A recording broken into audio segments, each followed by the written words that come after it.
শহরের ব্যস্ত রাস্তায় প্রতিদিনই দেখা হতো আমাদের। কোনোদিন কফির দোকানে, কোনোদিন বইয়ের দোকানে।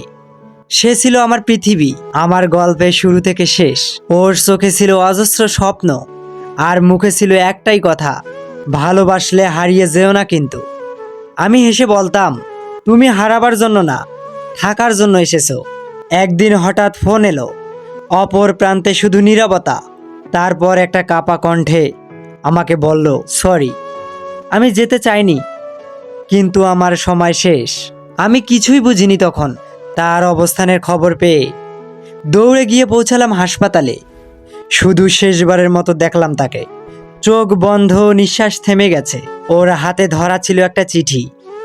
চিঠিতে লেখা ছিল, তোর সঙ্গে কাটানো প্রতিটা মুহূর্ত আমার সুখের জীবন ছিল। এখন আমি যাচ্ছি, তোর স্মৃতিতে থেকে যাব চিরকাল। আমি পাথরের মতো দাঁড়িয়েছিলাম। কেউ হারালে কতটা নিঃস্ব হওয়া যায় সেটা বুঝেছি। ভালোবাসা কখনো মরে না। মানুষ হারিয়ে গেলেও সে থেকে যায় প্রতিটি নিঃশ্বাসে, প্রতিটি মনে পড়ার মুহূর্তে, থেকে যায় স্মৃতির গভীরে।